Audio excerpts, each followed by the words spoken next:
దేవుని నామానికి స్తోత్రములు. మీ అందరికీ కూడా ప్రభువు పేరిట వందనము తెలియజేస్తూ ఉన్నాను. ప్రతిరోజు లాగానే దేవుడు ఈరోజు కూడా మనతో ఒక మంచి వాగ్దానం ద్వారా మాట్లాడబోతూ ఉన్నాడు. ఆ వాగ్దానం ఏంటో చూద్దాం. 2వ సమూయేలు గ్రంథము 7వ అధ్యాయం మనం తీసినట్లయితే 2వ సమూయేలు గ్రంథము 7వ అధ్యాయము 29వ వచనం మనం చదువుకుందాం. 7:29లో దయచేసి నీ దాసుడైన నా కుటుంబము నిత్యము నీ సన్నిధిని ఉండునట్లుగా దానిని ఆశీర్వాదింపుము. యెహోవా నా ప్రభువా, నీవు సెలవిచ్చి ఉన్నావు. నీ ఆశీర్వాదము నుండి నా కుటుంబము నిత్యము ఆశీర్వాదింపబడును గాక. ఇక్కడ చివరిలో మనం చూస్తే నీ ఆశీర్వాదము నుండి నా కుటుంబం నిత్యము ఆశీర్వాదింపబడును గాక అంటున్నాడు. మనుషులు మన ఏదో సహాయం చేస్తే ఏమండి మనల్ని ఏం చేస్తూ ఉంటారు? దీవిస్తూ ఉంటారు, ఆశీర్వదిస్తూ ఉంటారు. కానీ మనుషులు కొన్నిసార్లు మనల్ని ఆశీర్వదించినప్పుడు మనకు దీవెన రావచ్చు, రాకపోవచ్చు. కానీ దేవుని యొక్క ఆశీర్వాదంలో ఖచ్చితంగా మనకి ఎంతో మేలు కలుగుతూ ఉంటుంది. దేవుని యొక్క ఆశీర్వాదం ఏమండి మనము మరి ఎవరికైనా పేదవాళ్ళకి సహాయం చేసినప్పుడు దేవుడు మనల్ని ఆశీర్వదిస్తూ ఉంటాడు. ఏమంటే దేవుడు మనల్ని ఆశీర్వదిస్తూ ఉంటాడు. అలాగా నీ ఆశీర్వాదము నుండి నా కుటుంబము నిత్యం ఎలా ఉండాలంట? ఆశీర్వాదింపబడి ఉండాలంట.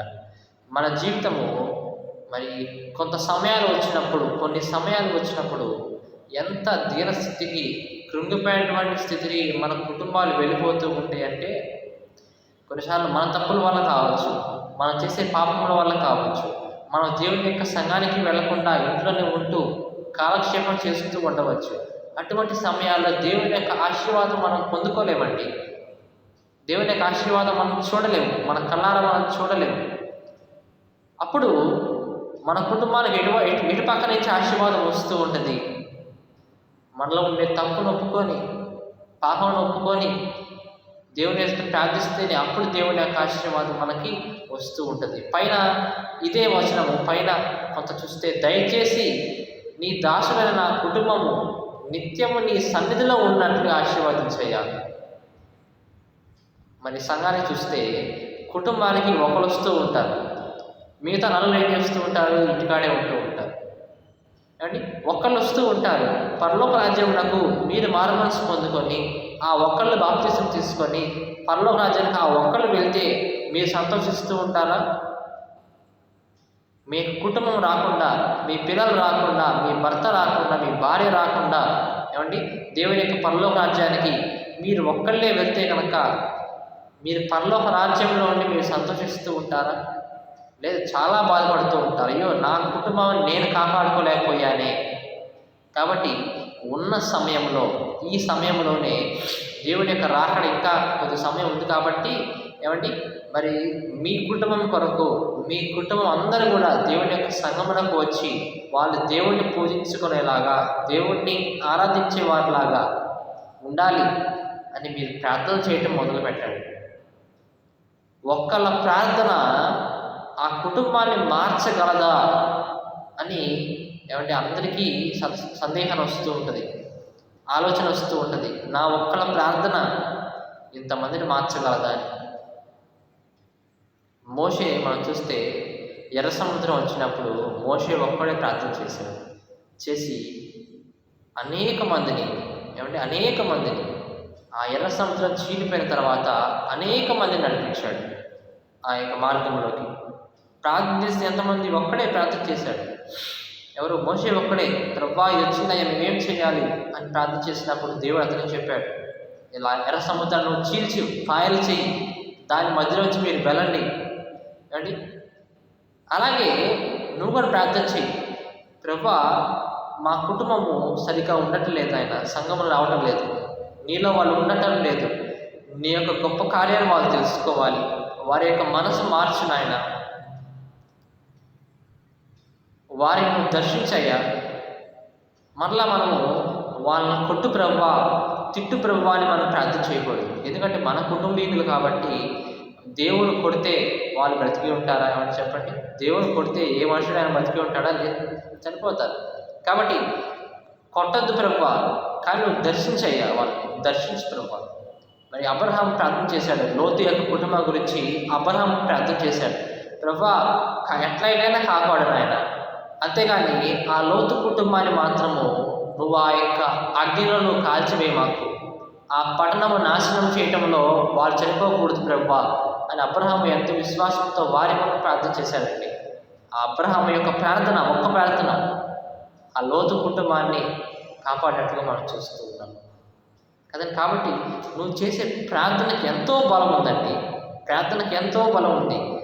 వర్షాలు ఆపివేశారు, కొన్ని సంవత్సరాల దాకా ఒక్కళ్ళే ప్రార్థన చేసి వర్షాలు ఆపివేశారు. మరలా ఆ ఒక్కళ్ళే ప్రార్థన చేసి మరలా వర్షం వచ్చేలా చేశారు భూమి మీద. ఏమండి, అలాగా ఒక్కళ్ళ ప్రార్థనే యుద్ధం జరిగేటప్పుడు సూర్యుడిని అస్తమించకుండా ఆపివేసింది కదా. ఎంత గొప్ప కార్యాలు మనం చూస్తున్నాం కదా. కాబట్టి నీ యొక్క ఒక్క ప్రార్థనలో ఎంతో గొప్పగా ఉన్నది. కాబట్టి నువ్వు ప్రార్థన చేయి, దేవుడు చేస్తానే ఉండు, మార్పు వచ్చేదాకా వాళ్ళు చేస్తూనే ఉండు. అప్పుడు ఏదో ఒక రోజున దేవుడు సమయం వచ్చినప్పుడు ఏమంటాడు, నీ ఆశీర్వాదం ఉంది, నీ కుటుంబం కూడా ఎలా ఉన్నది, ఎంతో ఆశీర్వాదకరంగా దేవుడు చేయబోతూ ఉన్నాడు అని చెప్పి ఈ వాగ్దానం ద్వారా మాట్లాడబోతున్నాడు. కాబట్టి దేవుని యొక్క సన్నిధి మాత్రం మీరు విడిచిపెట్టవద్దు, దేవుని యొక్క సన్నిధికి మాత్రం మీరు వస్తానే ఉండండి, ప్రార్థన చేస్తూనే ఉండండి అండి, ప్రార్థన చేస్తూనే ఉండండి. ఏదో ఒక రోజున దేవుడు సమయం వచ్చినప్పుడు మీ ప్రార్థనకు దేవుడు జవాబిస్తాడు. ప్రార్థన జవాబిస్తాడు, కానీ మనకు అది కనపడదు కొన్నిసార్లు. జవాబిస్తాడు. కొన్నిసార్లు మనం ఏం చేస్తూ ఉంటామంటే, ప్రభువాను బలవంతంగా చేయాలని ప్రార్థన చేస్తూ ఉంటాం, బలవంతంగా చేయ ప్రభువాన్ని ప్రార్థన చేస్తూ ఉంటాం. కానీ చూస్తే ఏం వస్తూ ఉంటాయి మనకి, రోగాలు, ఇబ్బందులు, శోధనలు వస్తూ ఉంటాయి. ఏమంటే శోధనలు వస్తూ ఉంటాయి. అప్పుడు అనుకుంటూ ఉంటాము, మన ప్రార్థన జవాబు రాలేదే, దేవుడు మన ప్రార్థన జవాబు ఇవ్వలేదే, ఒకవేళ జవాబు ఇచ్చుంటే కనుక ఇవన్నీ వచ్చేవి కాదు కదా అని అనుకుంటూ ఉంటాం. కానీ అక్కడే మనం ఏం చేస్తూ ఉన్నాము, దేవుని తప్పుగా అర్థం చేసుకుంటూ ఉన్నాము. ఆ సమస్యలు, రోగాలు, ఇబ్బందులు ఎందుకు వస్తూ ఉన్నాయి నీకు, దేవుళ్ళు నిన్ను ఇంకా ముందుకు తీసుకువెళ్ళడానికి, దేవుడు నిన్ను బలవంతులుగా చేయడానికి దేవుడు అవన్నీ రప్పించాడు. అంటే ఇప్పుడు నీ ప్రార్థన జవాబు వచ్చినట్ట రానంట, ఏమని చెప్పండి, జవాబు వచ్చినట్ట రానంట, వచ్చింది ఖచ్చితంగా. జవాబు వచ్చింది కాబట్టే నువ్వు ఎంత ప్రార్థన చేస్తున్నా సరే కొన్ని సంవత్సరాలే వస్తున్నాయి నీ జీవితంలో, రోగాలనే వస్తూ ఉన్నాయి, అవన్నీ కూడా నేను బలపరచడానికి వాటికే. కాబట్టి మన ప్రార్థన ఖచ్చితంగా జవాబు వచ్చింది. ఏమంటే మనం చూస్తే ఒక యుద్ధానికి సైనికుడు వెళ్ళినప్పుడు అతనిలో ఎంత శక్తి ఉన్నదని ఎలా తెలుస్తుంది, అతను ఎంత బాగా పోరాడగలడు అని ఎలా తెలుస్తుంది మనకి. అతన్ని ఒక యుద్ధ భూమిలోకి పంపించి అనేక మంది శత్రువుల ద్వారా ఎదురు నించోబెట్టి మరి యుద్ధం చేయిస్తేనే కదా అతను ఎంత యుద్ధ నైపుణ్యం ఉన్నదో, ఎంత బలం ఉన్నదో తెలిసేది.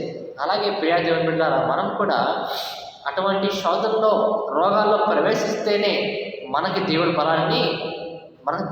బలం పొందుకుంటూ ఉంటాం. అలాగా దేవుడిలో మనం ముందుకు వెళ్దాం. దేవుడి వాగ్దానం దీవించి ఆశీర్వదించును గాక. ఆమేన్.